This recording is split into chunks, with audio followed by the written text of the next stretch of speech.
الحمد لله نحمده ونستعينه ونستغفره ونؤمن به ونتوكل عليه ونعوذ بالله من شرور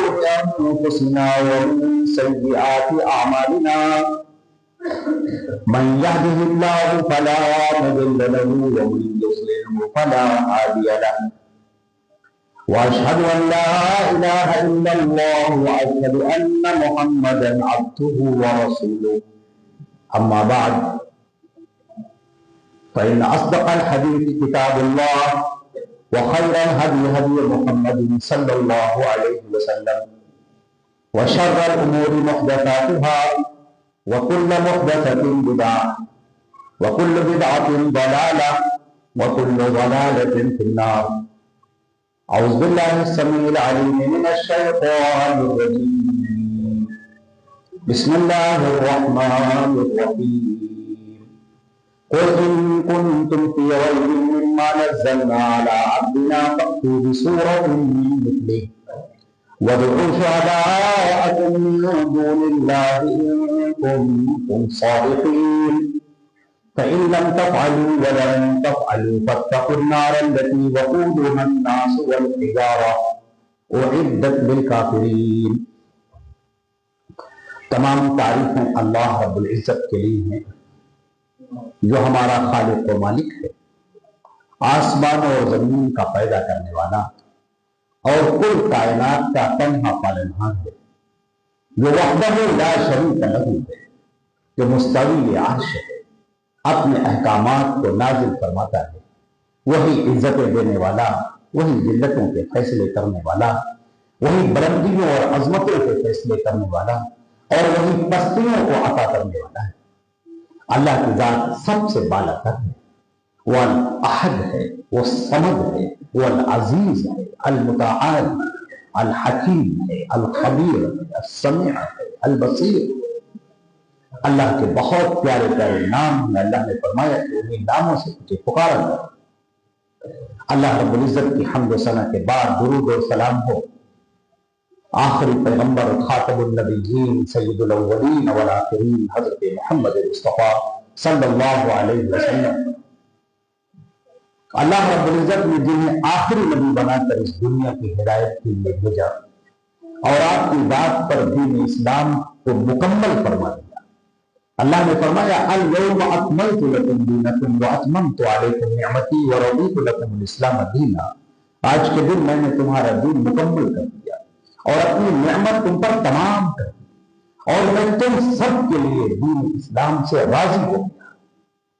اللہ رب العزت کی رحمتیں اور برکتیں ہوں تمام صحابہ کرام پر، تمام صحابیات پر، کل مومنین اور کل مومنات. حضرات گرامی، آج خطبہ جمعہ کے لیے میں نے سورہ بقرہ کی ایک آیت کا انتخاب کیا ہے. اللہ رب العزت نے ارشاد فرمایا کہ اگر تمہیں اس بارے میں شک ہے کہ یہ قرآن کسی اور کی طرف سے اتارا جا رہا ہے، اگر تمہیں یہ شک ہے کہ یہ اللہ کی طرف سے نہیں اتر رہا ہے بلکہ کسی دوسرے کی طرف سے اتر رہا ہے، اگر یہ تمہیں شک ہے تو تم ایسا کرو کہ اللہ کے علاوہ جتنی مخلوقات ہیں، انس جن جو بھی ہیں، وَادْعُوا شُهَدَاءَكُم مِّن دُونِ اللَّهِ، اللہ کو چھوڑ کر جو بھی تمہارے مددگار ہو سکتے ہیں ان سب کو بلا دو اور اس جیسا ایک کوئی سورج لے جاؤ. اور اگر تم ایسا نہ کر سکو، اب آگے سنیے، اگر تم ایسا نہ کر سکو وَلَن تَفْعَلُوا، اور تم ہرگز ایسا نہیں کر سکتے، قرآن تم نہیں بنا سکتے، قرآن جیسی سورہ تم نہیں لا سکتے، قرآن جیسی آیات لانا تمہارے لیے ناممکن ہے، محال ہے. فَاتَّقُوا النَّارَ الَّتِي وَقُودُهَا النَّاسُ وَالْحِجَارَةُ، ڈرو اس آگ سے جس کا ایندھن انسان ہوں گے اور جو کافروں کے لیے تیار کی گئی ہے، ناشکروں کے لیے، اللہ کا انکار کرنے والوں کے لیے، محمد مصطفیٰ کی رسالت کا انکار کرنے والوں کے لیے جو آگ بھڑکائی گئی ہے، جو تیار کی گئی ہے، ڈرو اس آگ سے. عزیزان محترم، یہ ایک ایسا جملہ تھا جو انقلاب تھا، ایسا انقلاب جو اس ہوئے زمین پر برپا ہوا کہ آسمان کی نگاہوں نے اتنا بڑا انقلاب نہیں دیکھا. آپ ذرا سا دیکھیں عزیزان محترم، ذرا غور فرمائیں، حضرت محمد مصطفیٰ صلی اللہ علیہ وسلم جو اردو ہیں، آپ لکھنا پڑھنا نہیں جانتے، آپ کو نہ لکھنا آتا ہے نہ پڑھنا آتا ہے، اور ایسے لوگوں کے آپ درمیان ہیں جہاں دور دور تک پڑھے لکھے لوگ انگلیوں پر گنے جا سکتے، ان کے درمیان اللہ کے رسول زندگی گزار رہے ہیں، یہاں تک کہ 40 سال کی آپ کی عمر پہنچ گئی۔ 40 سال کی اس زندگی میں جو بچپن سے لے کر 40 سال تک کی جو زندگی گزری ہے، اس کے اندر آپ نے کوئی ایسی گفتگو نہیں فرمائی۔ لوگوں میں ملنا جلنا، تجارت کرنا، نیکی اور شرافت اور اچھائی، اس کے علاوہ کبھی آپ نے کسی کو کوئی دعوت نہیں دی، کچھ نہیں۔ اور اچانک ایک دن جب آپ غار حرا میں ہیں، جب آپ بیٹھے ہوئے ہیں اور اللہ کا فرشتہ انسان کی شکل میں آپ کے سامنے آتا ہے، بخاری شریف کی روایت ہے، طویل روایت ہے، اللہ کے نبی صلی اللہ علیہ وسلم نے اپنی وہ پوری کیفیت بیان کی ہے، جہاں پر وہ فرشتہ کہتا ہے کون؟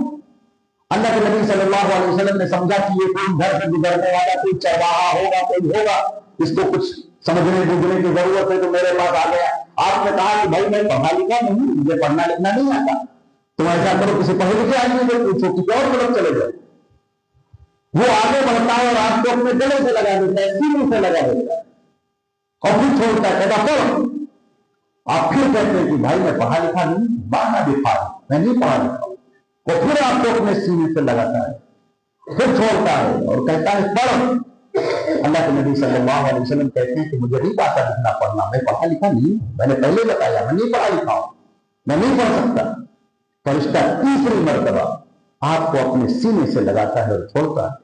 اور کہتا ہے پڑھو۔ اللہ کے نبی کہتے ہیں کیا پڑھوں، میں کیا پڑھوں، بار بار کہہ رہے ہو پڑھو پڑھو، میں کیا پڑھوں؟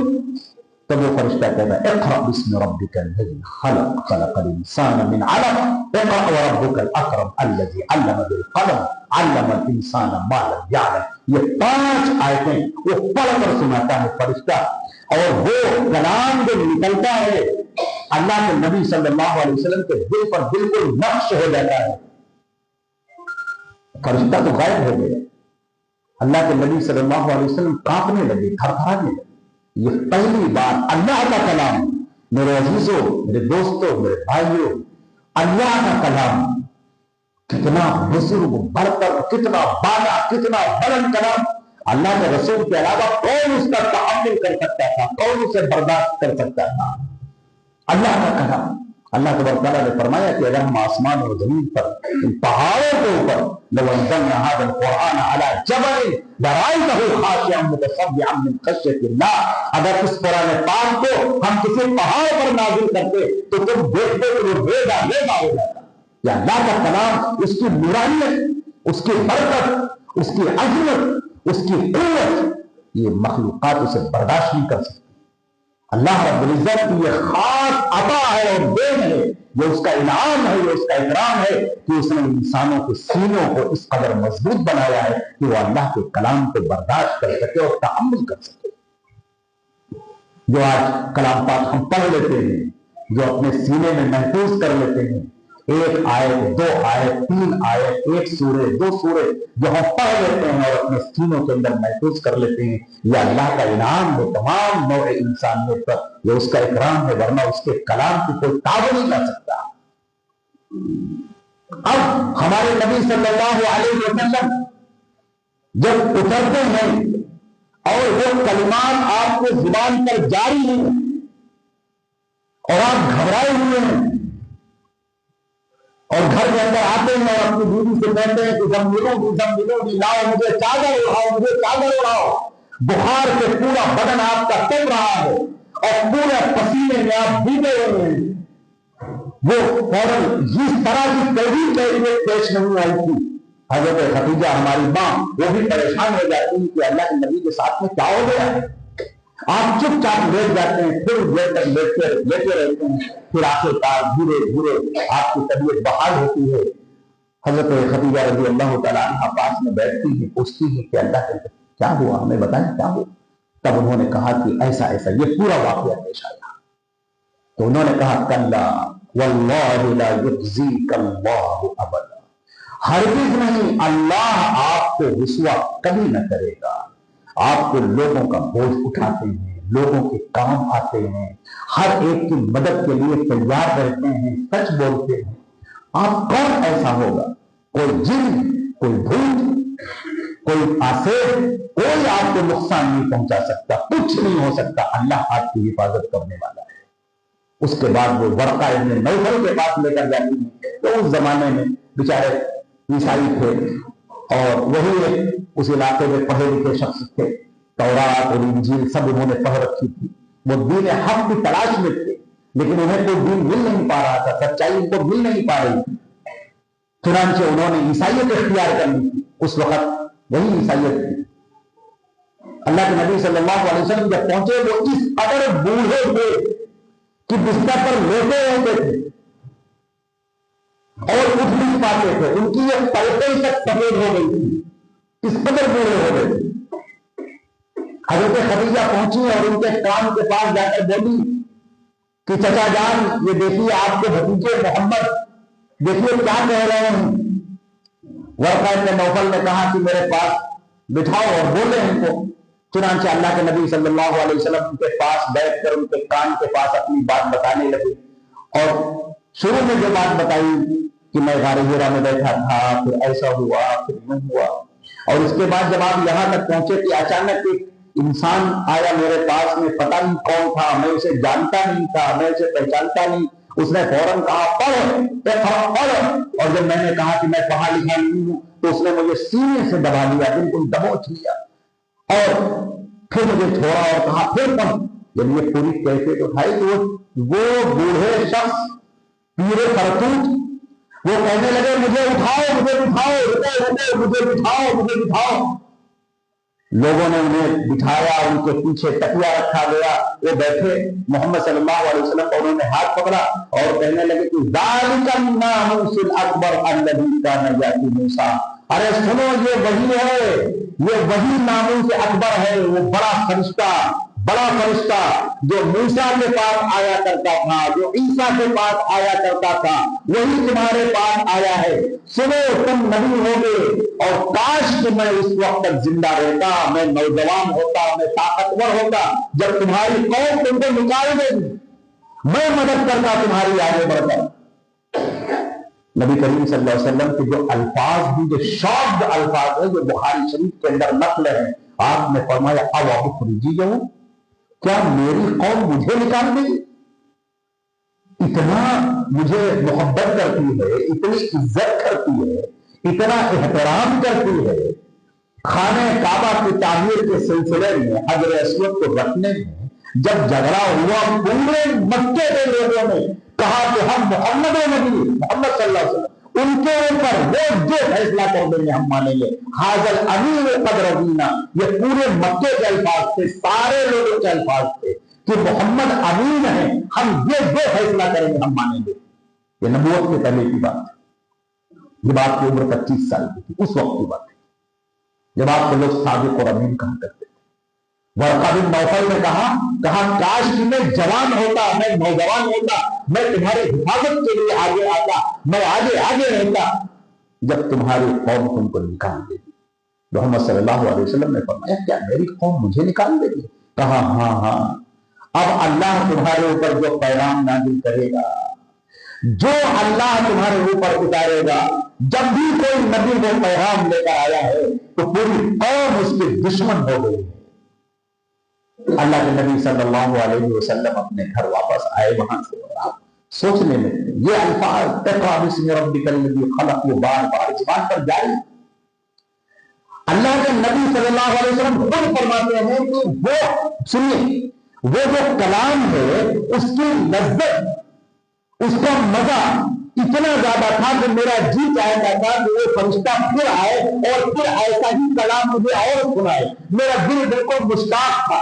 یہاں تک کہ میرا دل کرتا تھا کہ میں ساری دنیا کو چھوڑ دوں، مجھے وہ لذت ملے، وہ کلام کی لذت ملے۔ اقرأ بسم ربک الذی 5 آیتیں بار بار دہراتے تھے اور چاہتے تھے ایسا ہی کلام کچھ اور ملے، یہاں تک کہ آپ صلی اللہ علیہ وسلم ایک مرتبہ گھبرا گئے اور شدت شوق آپ کا کہ آپ سرگرداں ہو گئے، ادھر جاتے چین نہیں آ رہا تھا، یہاں تک کیا پہاڑ پر چڑھ گئے اور آپ نے سوچا کہ میں پوری طرح اپنی جان دے دوں گا۔ جیسے ہی آپ وہاں پر پہنچے ہیں آپ نے آسمان کی طرف سر اٹھایا تو دیکھا کہ جبریل اپنی اگلی شکل میں کرسی کے اوپر بیٹھے ہوئے تھے اور وہ منع کر رہے تھے ہرگز نہ کرنا، ایسا ہرگز نہ کرنا۔ یہ پہلا موقع ہے جب جبریل علیہ السلام کو آپ نے ان کی اصلی شکل میں دیکھا ہے، اور دوسرا موقع جنگ بدر میں آپ نے اصلی شکل میں دیکھا تھا۔ یہ 2 موقع ہیں جہاں پر جبریل کو آپ نے اپنی اصلی شکل میں دیکھا جس میں ان کے 600 پر تھے۔ اللہ کے نبی صلی اللہ علیہ وسلم نے فرمایا چنانچہ منع کیا گیا آپ کو، پھر آپ اپنے گھر پہ آئیے، 1 سال تک 1.5 سال تک یہی کیفیت رہی، اس کے بعد پھر آیت نازل ہوئی یا ایھا المدثر قم فانذر وربک فکبر وثیابک فطہر والرجز فاہجر۔ اے کمبل میں لپٹ کر لیٹنے والے اٹھ کھڑے ہو اور اپنے رب کی تسبیح بیان کرو، اس کی پاکیزگی، اس کی سطوت جبروت کو بیان کرو، اللہ کی توحید کا اب اعلان کرو۔ میرے عزیزوں، وہ دن تھا کہ جب نبی کریم صلی اللہ علیہ وسلم کو باقاعدہ آپ کو حکم دیا گیا کہ اب آپ نبوت کا اعلان کریں۔ چنانچہ نبوت کا آپ نے اعلان کیا، توحید کا آپ نے اعلان کیا، اور سب سے پہلی دعوت جو آپ نے دی ہے وہ توحید کی دعوت دی ہے کہ لوگوں قولوا لا الہ الا اللہ، اللہ کے علاوہ کوئی تمہارا معبود نہیں ہے، وہ سچا معبود صرف ایک ہے جو پوری دنیا کا خالق ہے، پوری کائنات کا بنانے والا ہے، تمہیں بنانے والا، تم سے پہلوں کی نسلوں کو بنانے والا، تمہارے بعد آنے والی نسلوں کو پیدا کرنے والا، وہ تمہیں کرنا ایک اللہ ہے اور کوئی دوسرا نہیں، وہ خالق ہے، باقی سب مخلوق ہے، کسی کی عبادت نہیں ہوگی، عبادت صرف ایک اللہ کی ہوگی۔ اگر اللہ کے علاوہ کسی نے کسی اور کی عبادت کی تو یہ سب مشرک ہوں گے، سب کفار ہوں گے اور سب جہنم کا ایندھن بنیں گے۔ یہ اللہ کا اعلان ہے۔ جو اس اعلان کو قبول کرے گا جنت کے دروازے اس کے کھلے ہوئے ہیں، اور جو اس کا انکار کرے گا وہ جہنم میں ہمیشہ کے لیے ڈال دیا جائے گا۔ یہ وہ اعلان ہے۔ عزیزان محترم، جب آپ نے قرآن پاک کی آیتیں لوگوں کو سنانی شروع کی، یہ قرآن پاک جب لوگوں کے سامنے آپ نے پڑھنا شروع کیا، ایک دم سے آپ دیکھیں لوگ ششدر رہ گئے، حیران، منہ کھول کر ہکا بکا منہ کھول کر سن رہے ہیں کہ یہ کیا، یہ کیسا کلام۔ جب آپ وہ پڑھتے ہیں کلام، اس کلام کی لذت، اس کلام کا مزہ، اس کلام کی گفتگو، اس کا انداز بیان وہ دل کے اندر اترتا ہوا چلا جاتا ہے۔ وہ کفار، وہ مشرکین سب کے سب حیرت میں کھڑے کہ یہ کیا ہے۔ کسی نے کہا کہ یہ تو شاعر ہے، محمد تو شاعر ہو گئے۔ لوگوں نے کہا نہیں، یہ کلام تو شاعری ہے ہی نہیں، پورے مکے میں مجھ سے اچھا شاعر کون ہے۔ بڑے بڑے شعراء نے کہا کہ نہیں، یہ کلام شاعر نہیں ہے۔ کسی نے کہا کہ یہ جادوگری ہے، لوگوں نے کہا کہ نہیں، جادوگر اس طرح کے نہیں ہوتے۔ کسی نے کہا کہ یہ کہانت ہے، لوگوں نے کہا نہیں، کہانت نہیں ہے۔ کسی نے کہا کہ یہ کہانیاں ہیں، لوگوں نے کہا نہیں، یہ کہانیاں نہیں ہیں۔ لوگ اقرار کرتے ہیں، انکار کرتے ہیں، بات کرتے ہیں، خود ہی کہتے ہیں کہ نہیں۔ ایک مرتبہ سارے لوگ جمع ہوئے اور کہنے لگے کہ یہ کیا ہے، کیا ہے۔ نبی کریم صلی اللہ علیہ وسلم نے فرمایا تنزیل من رب العالمین،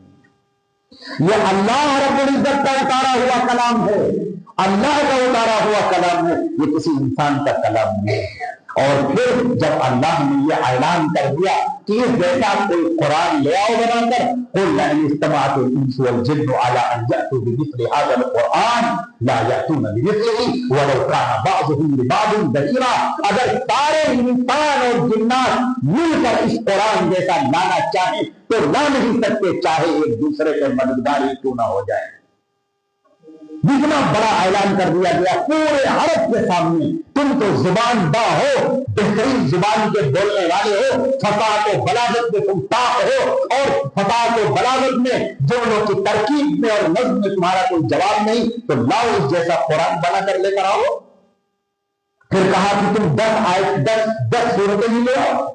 اس کے بعد کہا گیا کہ تم کوئی پورے سورے بنا کر لے آؤ، اور آگے فرما دیا گیا کہ تم کوئی نہیں بنا سکتے، کوئی بنا ہی نہیں سکتے، کیونکہ یہ اللہ کا کلام ہے۔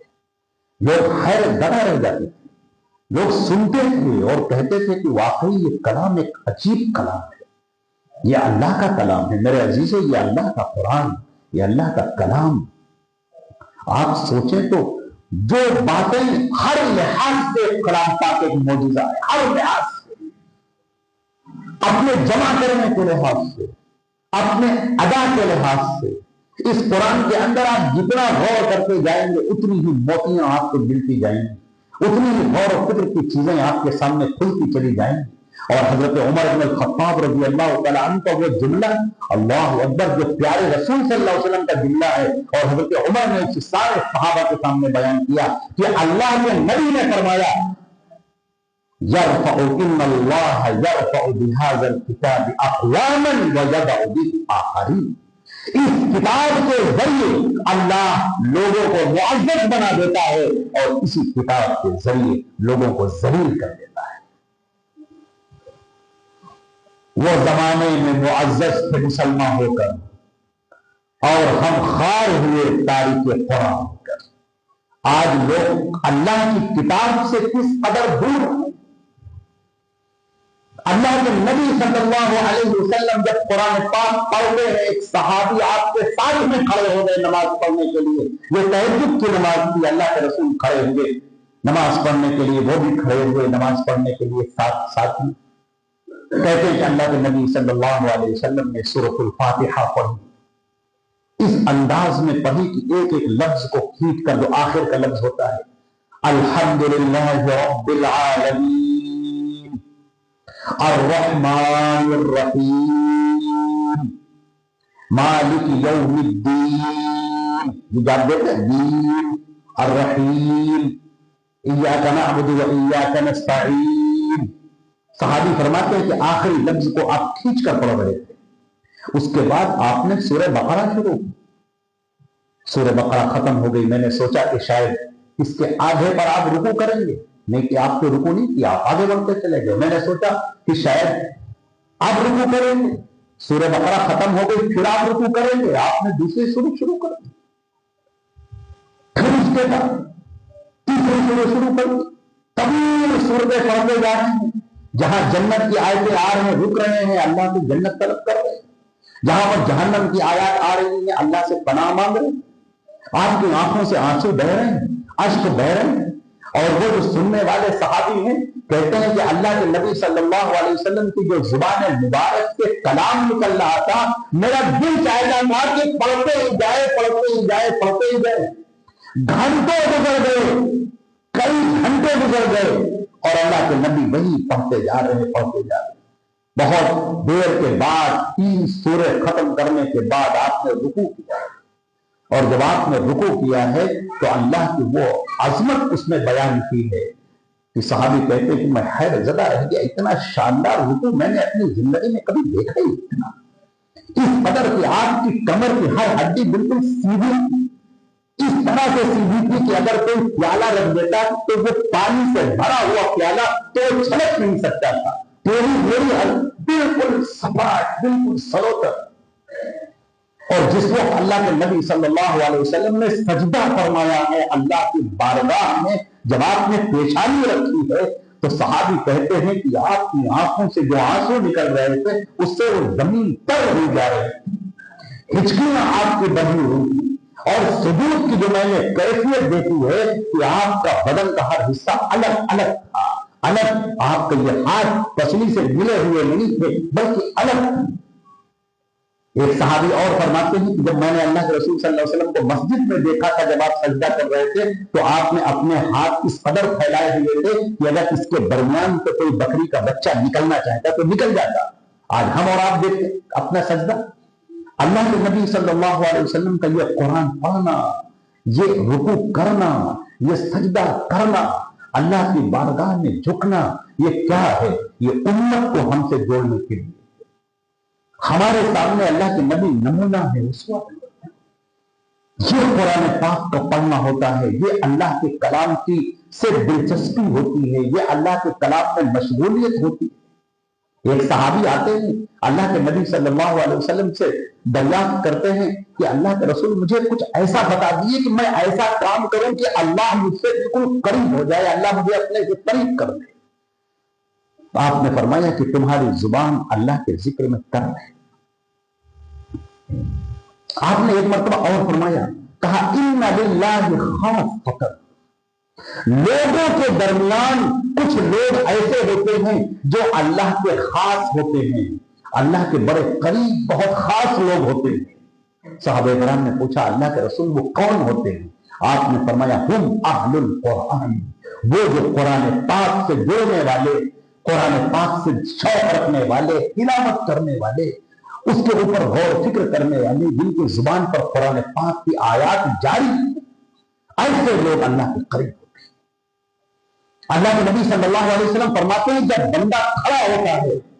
اور اللہ رب العزت کی بارگاہ میں اللہ کا کلام پڑھتا ہے تو اللہ تعالیٰ کو اس کا یہ کلام پڑھنا بہت پسندیدہ ہوتا ہے۔ کسی چیز کی طرف اللہ اتنی توجہ نہیں فرماتا جتنی جب بندہ اللہ کا کلام پڑھ رہا ہوتا ہے تو اللہ اس کی طرف توجہ فرماتا ہے۔ یہاں تک کہ ایک روایت میں یہ بھی آتا ہے کہ جب سورۃ الفاتحہ پڑھی جاتی ہے جو ہم لوگ نماز میں پڑھتے ہیں، دیکھیے ذرا سے ہم اور آپ اپنی نمازوں کو دیکھیں، جب ہم کھڑے ہوتے ہیں مصلی پر اور جب ہم نے اللہ اکبر کہہ دیا تو عزیزان محترم یہ اللہ اکبر کہنے کا مطلب یہ ہے کہ یہ ایک ایسا جملہ ہے جس نے آپ کو زمین سے اٹھا کر اللہ کی بارگاہ میں پہنچا دیا، اس عرش کے سامنے پہنچا دیا جہاں پر کوئی بڑے سے بڑا فرشتہ نہیں جا سکتا۔ ہم اس زمین پر کھڑے ہوئے ہیں، اس روئے زمین پر کھڑے ہوئے ہیں، لیکن اللہ رب العزت کی وہ نگاہیں ہمیں دیکھ رہی ہیں، وہ بصیر ہے، ایک ایک حرکت ہماری اللہ سے واقف ہے، ہمارے دل میں کیا چل رہا ہے اللہ جانتا ہے۔ لہذا جب بندہ کہتا ہے کہ الحمدللہ رب العالمین، تمام تعریفیں اللہ رب العالمین کے لیے ہیں، تو اللہ رب العزت خوش ہو کر فرشتوں سے فرماتا ہے کہ دیکھو حمیدنی عبدی، میرے بندے نے میری تعریف کی۔ جب وہ کہتا ہے الرحمن الرحیم، اللہ تعالیٰ فرماتا ہے اثنی علی عبدی، میرے بندہ میری تعریف کر رہا ہے، ثنا کر رہا ہے۔ وہ کہتا ہے مالک یوم الدین، اللہ تعالیٰ فرماتا ہے مجدنی عبدی، میرے بندے نے میری عظمت اور میری بزرگی، میری بڑائی کو بیان کیا ہے۔ اس کے بعد جب وہ کہتا ہے ایاک نعبد و ایاک نستعین، اللہ تعالیٰ فرماتا ہے کہ اب یہ میرے بندے کے لیے آدھا میرا اور آدھا اس کا، یہاں تک تو اس نے میری تعریف کی وَلِعَبْدِ مَا سَأَلَ، میرا بندہ جو مانگے گا میں اسے دوں گا۔ یہ میری بارگاہ میں آیا ہے، میرے سامنے آیا ہے، یہ جو مانگنا چاہے گا میں اس کو دوں گا۔ یہ قرآن کی آیات آپ کو اللہ سے کس قدر قریب کر دیتی ہے،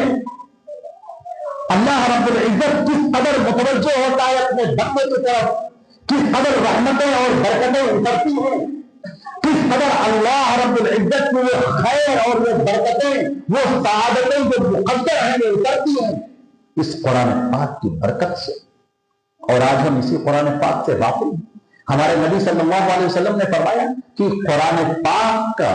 جب کوئی ایک حرف پڑھتا ہے تو اس سے 10 نیکیاں ملتی ہیں، اور وہ 10 نیکیاں بہت بڑھ کر ہوتی ہیں۔ پھر آپ نے فرمایا کہ میں یہ نہیں کہتا کہ الف لام میم ایک حرف ہے، بلکہ الف حرف و لام حرف و میم حرف، یہ الگ الگ ایک ایک لفظ الف لام میم، یہ الگ الگ لفظ، ہر حرف پر 10 نیکیاں ہیں۔ ذرا آپ سوچیں کوئی ذکر قرآن پاک کی تلاوت سے بڑھ کر نہیں ہے۔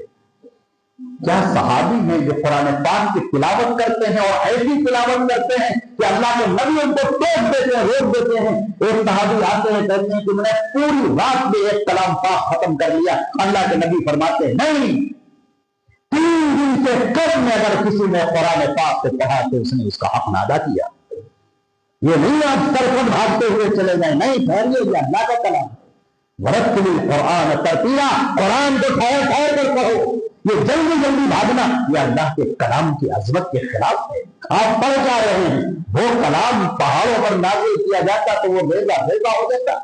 فرشتے جس کو لینے کے لیے بےتاب اور بے قرار ہے، اللہ نے جس کے لیے منتخب فرشتے متعین کیے ہیں، لا یمسہ الا المطہرون، وہ پاکیزہ فرشتے ہی اسے چھو سکتے ہیں کہ لوح محفوظ جو لوح محفوظ میں ہے کسی کا وہاں پر گزر نہیں ہے۔ اس کلام کو لے کر جب فرشتے اترتے تھے ہمارے نبی کے پاس تو آس پاس کے تمام شیاطین کو ایسا محفوظ کر دیا جاتا تھا کہ شیاطین بھی کہنے لگے کہ یہ ہو کیا رہا ہے، یہ کیا ہو گیا ہے کہ آسمانوں پر اب ہم پرواز نہیں کر پا رہے ہیں۔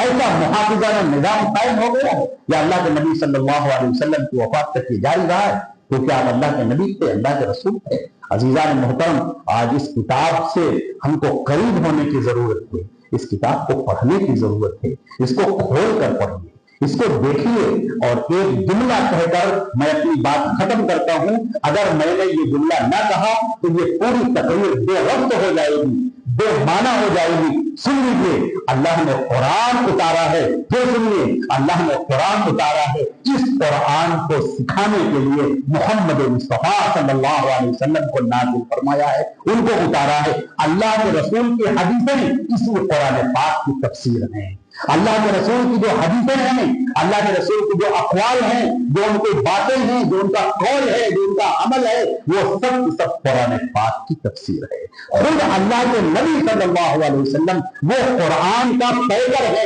یہ جو قرآن ہے اس کی پوری تفسیر عملی لحاظ سے اور قومی لحاظ سے حضرت محمد مصطفیٰ صلی اللہ علیہ وسلم ہیں۔ لہذا اس قرآن کے ذریعے کوئی تمہیں بہکانے نہ پائے کہ قرآن کی آیتیں پڑھ کر اپنی باتیں سنا کے چلا جائے، نہیں، قرآن پاک کو سمجھانے کے لیے ہمارے نبی صلی اللہ علیہ وسلم کی حدیثیں ہیں، انہی حدیثوں کی روشنی میں اس قرآن پاک کو سمجھا جائے گا۔ اور یہ دونوں ایک ہیں، قرآن بھی اور حدیثیں بھی، وہ اللہ کا کلام ہے، یہ محمد مصطفیٰ کا کلام ہے، لیکن محمد مصطفیٰ کا کلام اللہ رب العزت کا اتارا ہوا ہے، ان کی زبان پر جاری کیا ہوا ہے۔ جیسے پھول سے اس کی خوشبو الگ نہیں ہوتی، ستاروں سے اس کی چمک الگ نہیں ہوتی، اسی طرح قرآن پاک سے حدیثیں الگ نہیں ہوتی، یہ دونوں مل کر شریعت اسلامیہ بنتی ہیں، اسلام بنتی ہیں، دین بنتی ہیں۔ قرآن اللہ کا کلام سمجھانے کے لیے محمد مصطفیٰ صلی اللہ علیہ وسلم کی پیاری حدیثیں، میں آپ سے درخواست کرتا ہوں کہ اس قرآن پر آ جائیے،